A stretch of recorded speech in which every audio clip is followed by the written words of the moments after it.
Hello guys, my name is Isnat here and welcome to my channel Cruising with Isnat.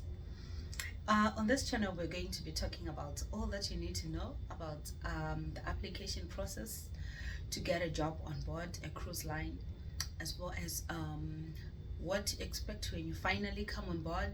We're going to be talking about the fun that you can have cruising as crew.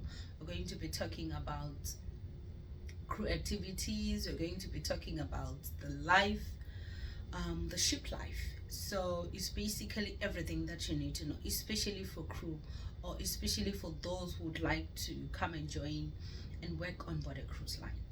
So on this video, the first thing that we're going to be talking about is the application process. How do you get yourself a job on a cruise line?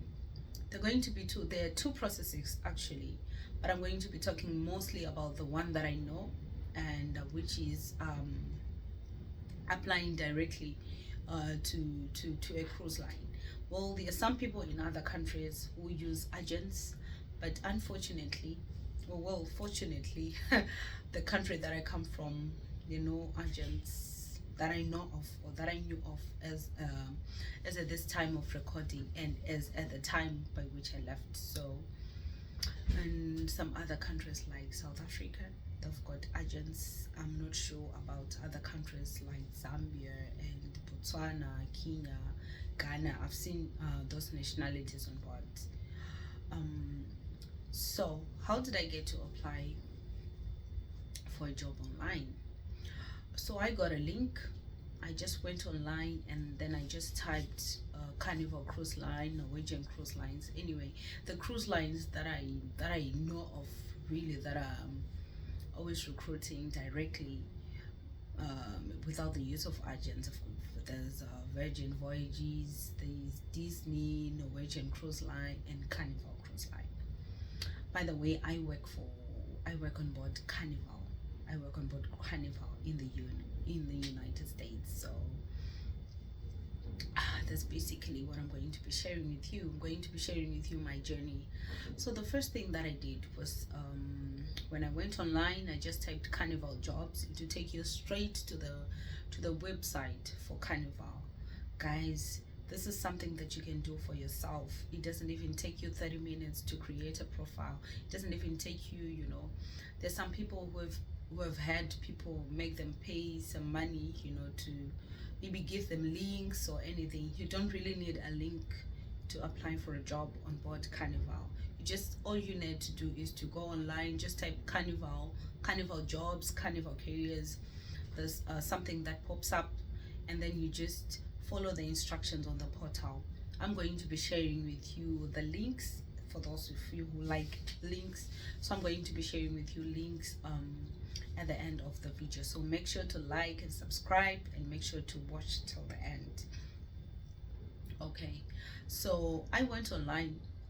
I created a profile. Carnival will lead you to create a profile. So I created a profile field in the information that was needed there, and there was a list of the vacant jobs as at that time. This was in December 2021. So there was a list of the job openings there. So I selected the job that was aligned with what I studied in school, and also what I was doing at that time. So I joined in the food operations department, because I studied supply chain management. So there was an opening there, and then I created a profile, and then I submitted my application. There are also some things that you have to note when you're submitting your application, because you don't have to be someone who's like just wanting to work on board a cruise line. You've got to do what you know, because there are some people who come here and they've got no clue whatsoever of the job that they applied for. They're like, oh, is this what I applied for? So you just have to apply for what you know, so that you don't get the surprise of your life when you get here. Because guys, believe me, the first day that you get here, it's work. You've come to work. There isn't someone to try to tell you what you have to do from scratch because they believe you know what you do according to what you put on your CV. So it's just a piece of advice. Apply for what you know. If you're maybe a preschool teacher, apply to be in the youth camp. It suits your profile. If maybe you're a coach, apply to be in the youth camp. It suits your profile. If you're maybe someone who's not maybe currently working, don't apply to do something that you don't know, because you might be disappointed. You might be disappointed when you get on board, because it's not just about the money. I believe in life you've got also to do something that you love and something that you know, so that you're not a burden on other people asking them, how do I do this, how do I do that? So I applied in December, and then I got my response about a month later.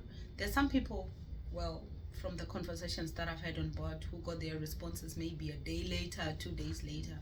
But my own experience is I got a job. I got a response for an interview schedule a month later. That was in January.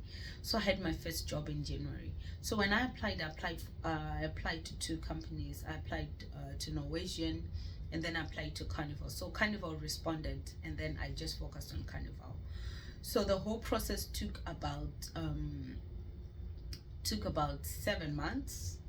Yeah, the whole process took about 7 months, 7+ months. It should have taken less, but then because of the visa appointments, you know, they were like the days you couldn't get a booking online for a visa appointment, and I didn't want to go to other countries.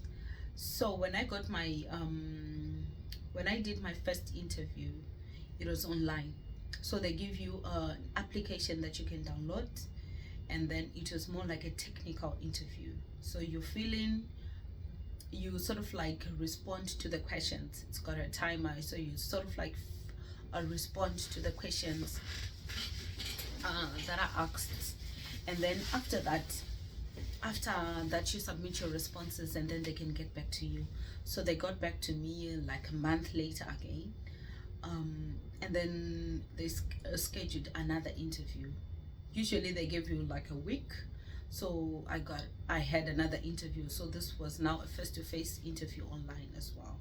So they told me the money for the job, like after the interview. I think they basically tell you whether or not you're successful. So I was told that I was successful, and that they're going to send me a job offer. And I was also told the money that they were going to pay me. I couldn't believe the amount, guys. It was just way too low.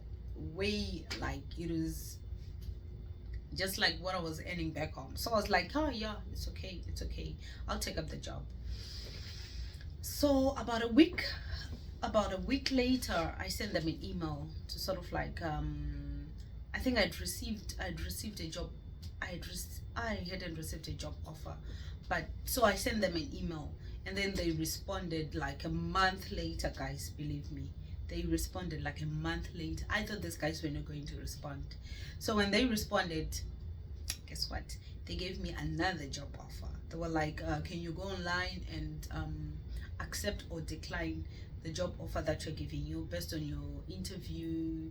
We saw that you're qualified. We went through, I think maybe they went through my CV, and they went through the first interview. They were like, we're thinking of giving you a better post. So I was like, ooh, awesome. So it's like what I applied for is not what I got. I got way more than what I applied for, but it still suit my profile. I still could do that job. So I accepted, and then the job offer came almost immediately after 2 interviews. So basically there are 2 interviews for our department, for the department that I applied for. But for other departments, some people can do just 1 interview and then they get a job offer, but I had to do 4 interviews.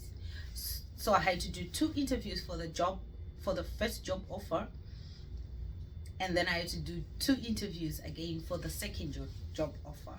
So I got my job offer, and then I started the process. So the second stage after I got the job offer is they give you a link also that you create another profile. Now this is an onboarding profile. So your profile changes to application to onboarding. So it's now the onboarding process. You fill in your passport details, and then the second stage you fill in your medicals. The third stage you fill in your visa forms, and then the last stage you fill in if you've got any certificates, and then if you've got your other medicals, such as the vaccination, the exemption from the vaccination, everything that has got to do with your paperwork for traveling. So you fill it in, and then they also approve. So I got my papers so that I can start my medical. So I immediately booked for my medicals. Guys, when you get a job offer, the first thing that you have to do, that is the mistake that I made. The first thing that you have to do is to go online and book yourself a visa appointment. Because as at the time that I applied, you couldn't get a date as early as you would have wanted. So the first thing is book yourself a visa appointment online in the US Embassy in Zimbabwe. I didn't want to go to other countries because I didn't want the cost of having to travel again. How it's like when you're preparing to go for work. So I went for my medicals, and then after your medicals you have to wait. There's a period of about 28 days that you have to wait for you to get the second vaccination for your MMR. So I got my first vaccination for MMR, I got my medicals, and I got the second vaccination. That was like a month later. I still hadn't gotten a visa date. So so this was in May. So imagine, from January, February, March, April. So this was in May. So believe me, it's a process, and you just have to be patient. And when you get a job offer, guys, do not resign from your current job when if you're someone who was like employed somewhere, because believe me, the process can be so demanding financially, and it can be so demanding also in terms of time. So I went for my medicals. It wasn't easy going for the medicals. And just a piece of advice before you go for your medicals, maybe if you've got a friend who's a nurse, if you've got a friend who's a doctor, or maybe if you've got some place which is cheaper, where you can get yourself checked first before you go to see the doctor. Because believe me, the doctor in Zimbabwe, the one that you go to for carnival, he is just one guy. You don't want to go back there. He's a good person. He's strict and all. Like the whole medical process, I think for me it was just stressful, because there were some things that I had to correct on my medical report. So just a piece of advice: first of all, go to some general practitioner somewhere. Let them check you, let them check your bloods, let them check everything. They will charge less, I think less than $100 before you go to the doctor in Zimbabwe. So the medicals, you need about $500. It's actually $490 for the medicals. For my medicals, that's what I paid. But I ended up spending about $700 for the whole process, for me to be able to get my medical certificate. The second thing after you get your medical certificate is you apply for your visa. So you apply for a visa appointment, and then you get a date. When you go for your visa appointment, guys, just be yourself, because there are some people who can get denied visas. Believe me, the person who was in front of me, because they tell you then and there whether or not they're going to give you a visa. So the person who was in front of me, they were denied their visa right there in front of me, and you can actually hear them telling you, unfortunately, we cannot give you a visa. Most people do get visas, but there are some who don't get visas, depending on what they do, and depending also on how they respond to the questions which are asked by the interviewer at the visa center. So that's why I was saying that it's really important for you to make sure that the references that you put on your CV, or the places that you've said you've worked, or the jobs that you've said you've worked, you actually work those jobs. Because I was asked, where did you work? Why are you applying for this job? They were just basically about 5 questions, and they will be looking at you like, you just have to be confident. You just have to know what to say. You just have to know the right words. You don't have to stammer. You don't have to do anything, because you just have to convince them that I'm going to the United States to work on board a cruise line. That's it. As long as you convince them, they give you a visa. So I went to the visa center. That was sometime in August. So you see, it's a process. I went in August, and then I got my visa. I think a day later. I went on Wednesday, and then Friday 10 a.m. I had my visa. Another mistake that I made is the day that I got my visa was the day that I resigned from the work that I was doing. I shouldn't have done that, because I stayed home for another month before I got a joining date on the portal, on the Carnival portal. There was a date, and they have to constantly adjust your employment letter so that the dates that they give you, how can I put it? The dates that they give you are in line with your visa appointment. Because you might find that my first date, I was supposed to come here in July, but then I got my visa appointment in August, so they had to send me another letter of employment which fit the visa appointment date that I had. So just know that the day that they tell you that you're supposed to join might not be the date. It's just a tentative date, so that you get your visa appointment and so that you get your visa. So after you get your medicals, you upload them on the portal. Those ones, they approved, I think, in more like a day. It was already green, because they're color codes. When it's red, it means you haven't submitted. Orange, it means they're still looking into it. And then green, it means they've accepted. And then there's also another color that they give you if they need you to resubmit some papers. And then I got my visa. And then, so immediately after I got my visa, I applied. So when you're coming to work on board a cruise line, you apply for 2 visas. So there's the I call it the C1D visa. So the other visa is for you to be able to travel. So that's like the in transit visa. And then the other visa is the one which allows you to work on board a cruise line, or maybe on board an aeroplane, something like that. So those are the kind of visas that you get. Guys, don't come here thinking you're going to be living in California or in Boston. You won't be living in Boston. You'll be living on board a cruise line in a room, in a cabin. So it's just it's good.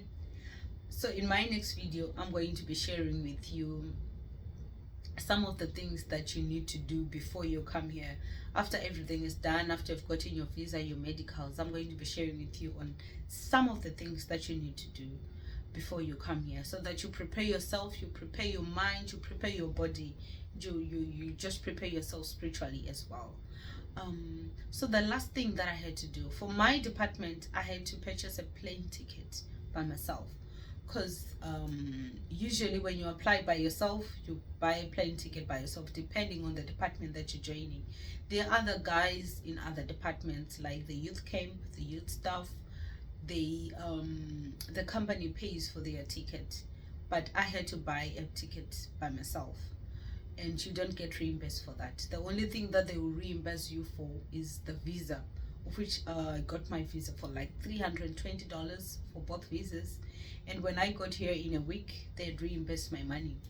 So that's just maybe some good part on the whole process. You just know that when I get there, at least I'll have some $320 back in my pocket. So that was the process. And then I got here, and then I got my plane ticket. I got here on a Friday. I went to, they book a hotel for you, and you get a meal, you get a dinner, and then you get breakfast. So after that, it's work. You join the ship, and then you go for vessel familiarization. Well, I'm going to be talking about that in my next video. So thank you so much for listening till the end.